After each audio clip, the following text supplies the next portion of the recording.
सभी भाइयों और बहनों को जय माता दी। तो आज मैं अपनी वीडियो में बात करने वाली हूँ चैत्र नवरात्र कब से प्रारंभ हो रहा है और कब इसकी समाप्ति है, कितने नवरात्र आ रहे हैं, दुर्गा अष्टमी और नवमी हमें किस दिन करना है, साथ ही घट स्थापना का जो मुहूर्त है वह हमें कब मिल रहा है, मतलब जो हमें कलश स्थापना करनी है, घट स्थापना करनी है, जवारे बीजने हैं या अखंड ज्योत घर में जलानी है, तो उसका मुहूर्त कब है, इसकी विस्तार से हम चर्चा करने वाले हैं इस वीडियो में। लेकिन उससे पहले यदि आपको हमारी इस प्रकार की वीडियो पसंद आती है तो चैनल को सब्सक्राइब जरूर कर लीजिए। तो बात करते हैं हम चैत्र नवरात्र प्रारंभ, जिस दिन हिंदू नववर्ष शुरू होता है, प्रतिपदा प्रथम दिन जिसे कहते हैं वह होगा 30 मार्च 2025 रविवार से नवरात्र प्रारंभ हो रहे हैं। तब से हमें नवरात्र के व्रत करना है, माता जी की घट स्थापना करना है, जो लोग जोत जलाते हैं, आप जिस तरीके से भी पूजा करते हैं, हमें 30 मार्च रविवार से नवरात्र प्रारंभ हो रहे हैं। और नवरात्रि की जो समाप्ति है, मतलब जो माता जी का जो विसर्जन हम लोग करते हैं, कलश का विसर्जन करते हैं, जवारे का विसर्जन करते हैं, वो आएगा 6 अप्रैल 2025 रविवार के दिन।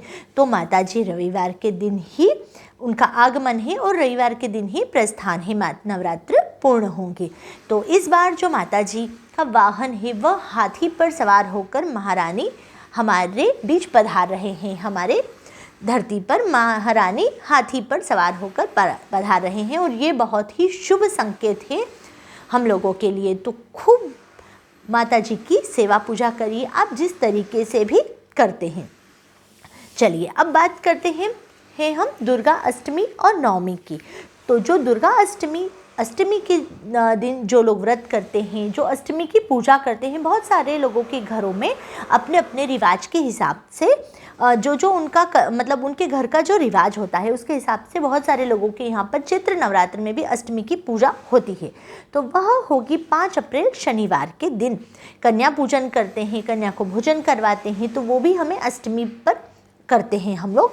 तो दुर्गा अष्टमी होगी 5 अप्रैल शनिवार के दिन।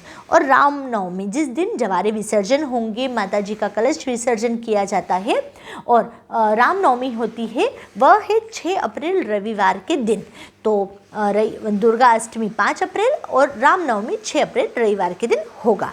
अब बात करते हैं हम यहाँ पर मुहूर्त की।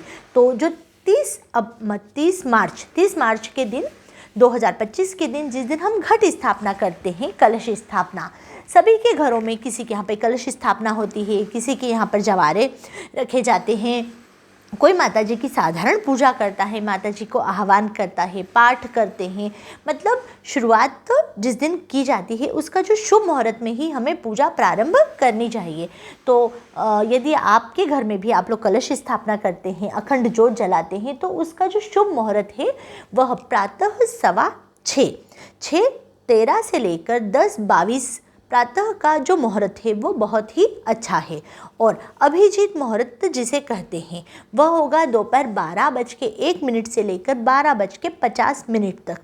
तो यदि आप प्रातः करना चाहते हैं माता जी की स्थापना, तो बहुत ही श्रेष्ठ ये वाला जो मुहूर्त है, शुभ मुहूर्त इसमें आ रहा है। तो 6 बजे से लेके 10:30 के लगभग तक हमें, मतलब 10:22 तक हमें माता जी की स्थापना करनी है। और यदि आप अभिजीत मुहूर्त में करना चाहते हैं तो 12:01 से लेकर 12:50 तक का यह मुहूर्त होगा। अब बात करते हैं हम नवरात्र के साथ ही हिंदू नववर्ष 30 मार्च नवरात्र से ही प्रारंभ होता है। तो हमारे यहाँ पर हिंदू नववर्ष मतलब नया वर्ष आज के दिन मनाया जाता है, पूजा पाठ की जाती है। जो मीठा होता है उसके अंदर पूरण पोरी, मतलब चने की दाल की मीठा हलवा बनाकर पूरण पोरी बनती है हमारे घर में।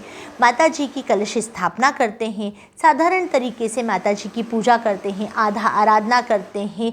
बहुत सारे लोगों के घर में हवन होते हैं।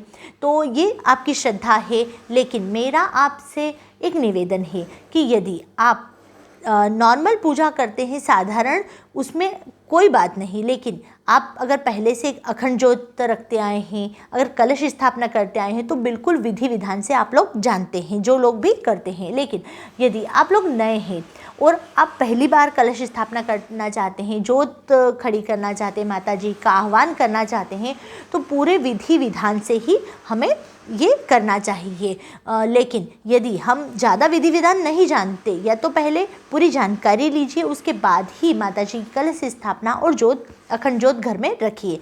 लेकिन यदि आपको पूरा ज्ञान नहीं है, कहते हैं अधूरा ज्ञान नहीं हो, पूरा ज्ञान यदि नहीं है तो आप बिल्कुल साधारण तरीके से पूजा कीजिए, माता जी के व्रत कीजिए, जो दुर्गा चालीसा का पाठ कीजिए।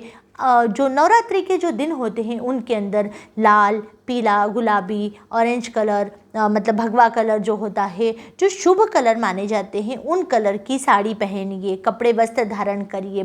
काले कलर के कपड़े पहनकर माता जी की पूजा ना करें। साथ ही जो लोग पूरे नवरात्र के व्रत रखते हैं तो ठीक है, लेकिन कोई लोग अगर पूरे नवरात्र के नहीं रख सकते तो वो जिस दिन नवरात्र प्रारंभ होता है, चैत्र नवरात्र, तब व्रत करते हैं, और अष्टमी, नवमी, चढ़ती और उतरती नवरात्र का भी व्रत कर सकते हैं। तो इस तरीके से जो हमारे यहाँ पर है, जो नव वर्ष बहुत ही उत्साह से मनाया जाता है, रंगोली बनाई जाती है, जो द्वार पूजा होती है उसके अंदर आम के, अशोक के पत्तों से वंदरवार बनाया जाता है। पूरण पोरी तो कंपलसरी है, मतलब पूरण पोरी का भोग माता जी को लगता है। और सबसे पहले जब उठते हैं तो नीम का शरबत, जो कड़वा नीम होता है ना, वो वाला, उसका शरबत मतलब चौराहे चौराहे पर हमारे यहाँ पर बहुत सारी ऐसी संस्था होती है जो नीम का शरबत मिश्री के साथ देते हैं, तो वो भी सब लोग आज के दिन ज़रूर पीते हैं। और साथ ही घर पर भी अगर हम लोग नीम खाते हैं तो नीम की जो पत्तियाँ होती है वो धोकर मिश्री के साथ, मतलब ये एक तरीके का हमारे यहाँ का एक रिवाज है जिसको सभी लोग फॉलो करते हैं।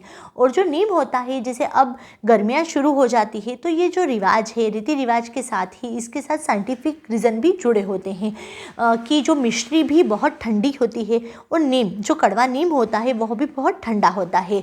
तो जब मतलब नीम का जूस पीते हैं, नीम की पत्तियाँ खाते हैं, मिश्री खाते हैं, तो शरीर को ठंडक मिलती है।